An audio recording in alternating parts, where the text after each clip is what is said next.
This video couldn't have been made without Squarespace and their brand new design intelligence. One of the biggest advantages the Allies had during World War II was that their enemies, the Germans and the Japanese, couldn't reach mainland USA. Sure, the Nazis had their U-boats in the Atlantic and the Japanese cruised throughout the Pacific, but the factories, population and backbone of the Allied war effort in North America was pretty much unscathed during the war. For the Axis powers to level the playing field, they desperately needed a solution to, well, level the factories. And this would mean coming up with some pretty ingenious ideas to knock out the American war effort. We all know about the America bomber program that the Nazis developed, including the gigantic Horton Ho bomber aircraft that looked like a retro B-2 stealth bomber, but few people know about the Japanese plans. And wow, strap in boys and girls, because the Japanese didn't half-ass their program, and the gigantic bomber that they came up with was one of the largest ever designed. It was a plan to not only bomb the US industrial heartland and pound New York to dust, but to also be a flying machine gun capable of taking out any other enemy aircraft, and even be a transport plane to invade the United States. This is the incredible engineering plan behind the legendary Nakajima G10N Fugaku.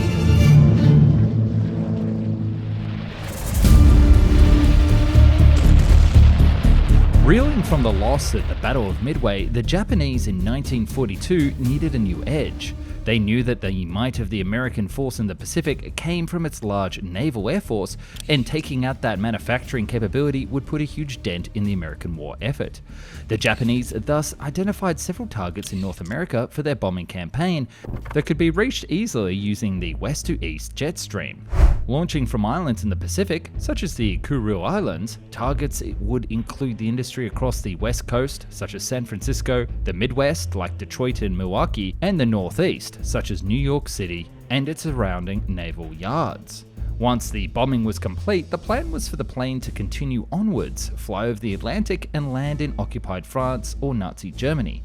There, the aircraft would refuel, rearm, and either return back to Japan, dropping bombs along the way over the Soviet Union, before coming to a rest back in the home islands. But you might notice that this distance is quite huge, even from outlying islands of Japan. The Navy did consider launching these aircraft from aircraft carriers if they could get close enough to the mainland America, but back then larger bomber aircraft couldn't be built that could be launched off the deck of these carriers with enough payload to do any real damage. And side note, the Japanese did try with firebombs along the west coast, but local firefighters were able to deal with it. So any aircraft designed would need to be big enough to carry the payload, and also big enough to carry enough fuel to get there and back. Thus began one of Japan's most top secret programs, simply called Project Z. One of the main reasons why the Japanese struggled with this supermassive bomber, even for civil applications throughout their budding empire across the Pacific, was that nobody could quite understand why it was being built. Now, we'll go into a little bit more detail in a moment why there was an actual reason, but I can't help but imagine that if they had made a website, it would have got the idea right across. Just like if they had used the brand new Squarespace design intelligence. That's right, the amazing Squarespace website creator has combined 2 decades of industry-leading design expertise with their own cutting-edge AI technology to unlock your strongest creative potential yet. How it works is that Squarespace will actually recommend a fantastic design to reach your goals, a beautiful, more personalized website crafted with a bespoke digital identity, so you'll never have to look at a template again. The game has finally changed thanks to Squarespace. But of course, building a website with Squarespace is just the beginning, because you can also run email campaigns, you can get more customers, and even launch courses. That's right, if you want to teach something today, Squarespace is now your one-stop shop for your entire educational portal. So jump onto Squarespace to launch your own course and start getting customers today. Head to squarespace.com for a free trial, and when you're ready to launch, go to www.squarespace.com/found to save 10% off your first purchase of a website or domain.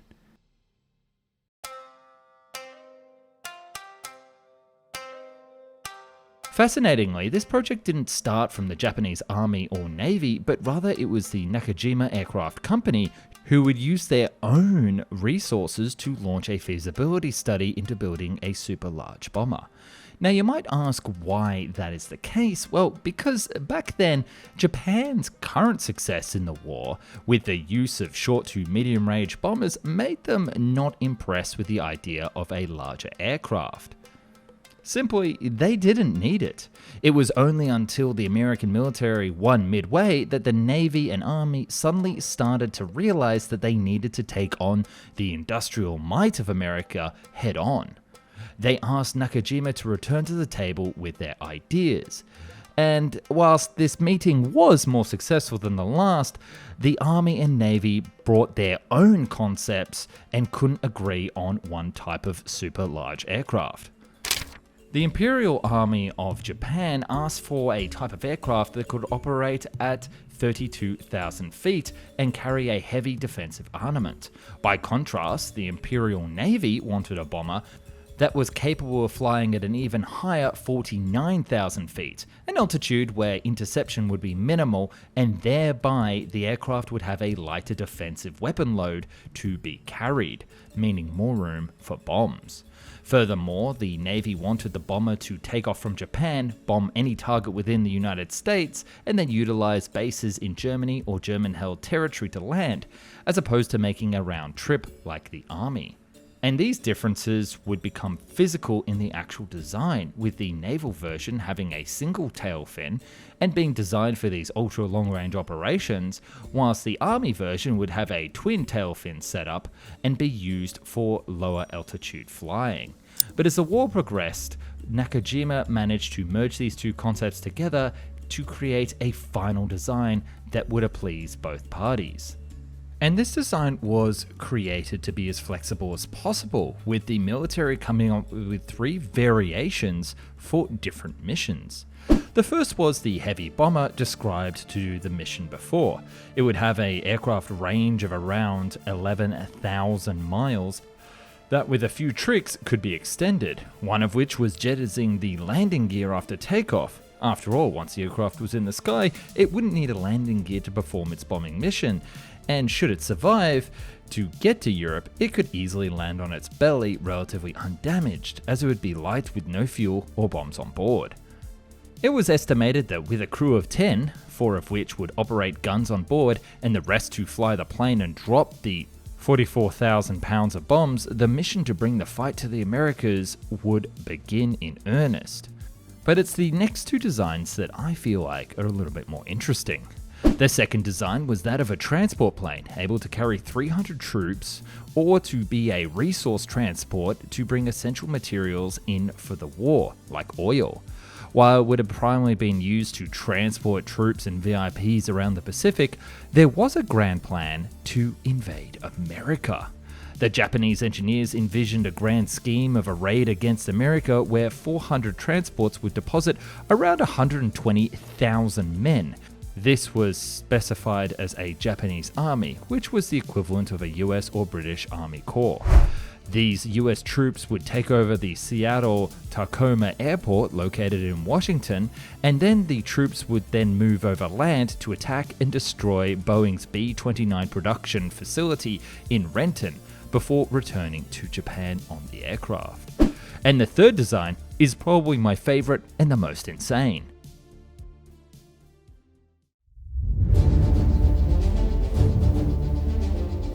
A gunship armed with 40 downward-firing machine guns in the fuselage for an intense ground attacks. This gunship version would be used for trench warfare or to attack crews of ships, flying low to obliterate the top of hulls. Then a second wave of bombers would arrive, armed with massive torpedoes that could sink the vessels, free from return fire. The machine guns could also be swapped out with 20mm grenade launchers that could explode in the air to create a flak screen, useful against enemy bombers flying in formation on their way to attack Japan. Brutal. To facilitate these plans, the aircraft would need to be nearly 150 feet long and have a wingspan of 213 feet. These would be straight wings with 6 contra-rotating 4-blade propellers. Now, the reason that it would have 6 engines, as we saw with the later America bomber design competitors, was to compensate for nearly all imported German aircraft engines being limited to 2,000 horsepower maximum output. And for an aircraft this size, this wouldn't work. So Nakajima proposed to build a new colossal engine that had 6 blades and could spin at an incredible 5,000 to 6,000 horsepower, with its blades having a diameter of 4.5 meters. But you'll see in a moment that making a new engine from scratch would prove to be a disaster.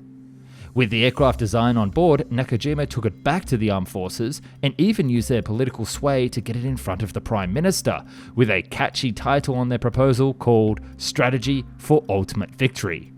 And while the key component of the Project Z bomber was to destroy US airfields to stop raids against Japan and to also attack the industrial capability of North America, there was also an idea that Japan could then sell these aircraft to Germany, who could also then use it against the Soviet army. Cha-ching! More money in Nakajima and Japan's pocket. The military loved the aircraft concept and gave it the green flag to start development of a prototype, with a goal for the aircraft to be flying by May 1945. While the production model would fly at 15,000 feet and be pressurized in the cockpit, the initial prototype would require oxygen on board and be open to the elements to save time and resources. Honestly, at this point, the engineers at Nakajima were excited and already started to think beyond military versions of this aircraft. Perhaps with a fully pressurized cabin, they could develop an airliner to cross the Pacific Ocean, or perhaps an oil transport model to bring in refined petroleum from Japanese colonies. Truly, with this aircraft design, the horizon had opened and the future was now unbound. Development was initiated in January of 1943 and a design and manufacturing facility built just outside of Tokyo. And it's around this point where the first of the problems started to happen.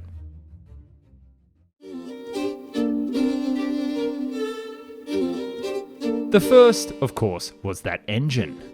The aircraft was designed to use a 36-cylinder radial engine, which was in fact just 2 smaller 18-cylinder engines paired together to get the aircraft up to its top speed of 422 miles per hour. The issue was, of course, heat. The engine would easily overheat and melt itself, and a proper cooling solution couldn't be figured out, even up at the higher altitudes. They had to swap the engine out to a smaller, more experimental one that could only provide around half the horsepower required, meaning a slower bomber that had to carry more weapons for defense and have less weight for bombs. Yikes. And that's where we get to the second issue: resources. Building an aircraft of this scale from scratch is hard, and during a war is even harder. The US government, during the development of the B-29 bomber, spent years and $3 billion to bring it into reality, which was twice as much as it cost to develop the nuclear bomb. For the Japanese to build the G10, it was pretty much impossible with the limited resources they had. In addition, developing this new cutting-edge engine was simply too hard. They lacked the engineering technologies of the age to develop the powerful enough engine to reach the speeds required. Now, this is beyond my expertise, but had the Japanese had access to the jet aircraft technologies that the Germans were developing, or perhaps the new jet engine technology that the British were working on, perhaps it could have worked, but even still at this stage of the war, it was too little too late. And that's what we need to talk about next. The main blow of this project would come in 1944 when the military forces of Japan lost the island of Saipan. This shook up the military command, who decided to switch from large bombers to fighter aircraft to prevent further bombing of the Japanese home islands. They informed the project to stop development of this new super engine, and thus the project died, even with the materials to build a prototype sitting on the factory floor. Now, I should mention that it wasn't just Nakajima who was developing an aircraft for this program. but Kawasaki was covertly brought in as well.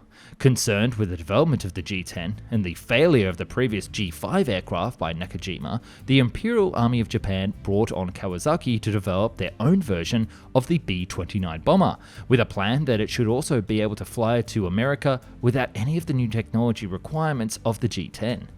It would be called the Ki-91, and it was designed to be a heavy bomber in similar size to the B-29 Super Fortress and the consolidated B-32. It had a bigger wingspan and fuselage than that of both those aircraft, and also featured a pressurized cabin to allow high-altitude flights. It would only have a range of around 6,000 miles, which was a far cry from the G10, but that would be enough to at least reach the US mainland, bomb the factories, and bail out once the mission was complete. Happy with this concept, the Army approved the program and asked them to rush it into service as quickly as possible. And that's when they hit a roadblock, because it was around this time that Nakajima found out about this Kawasaki bomber program and started a huge political fight talking about how they took away resources from their own bomber program. This argument caused a huge issue not only around these two bomber projects, but all aircraft projects throughout Japan, contributing to the paranoia around the increasingly lack of resources and stifling the innovation of any of these projects. In April of 1944, a wooden mock-up was built for inspection, and by May, production of the first prototype was ordered. Construction of the prototype began in June, but the first B-29 raids on Japan were already underway in that exact same month. By February of 1945, the first prototype was around 60% complete when an air raid damaged the facility, destroying the entire program. And without a prototype or the engineers to work on it, the program came to a halt. For Japan, there wouldn't be any large bombers to fly in the war, and ultimately, the war itself would end before any of these ideas could be realized.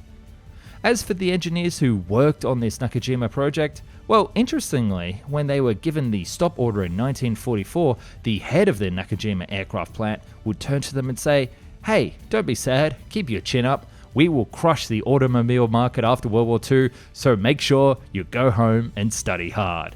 And guess what? They did. And today, you might even drive their little car that has the spirit of the giant G10 bomber.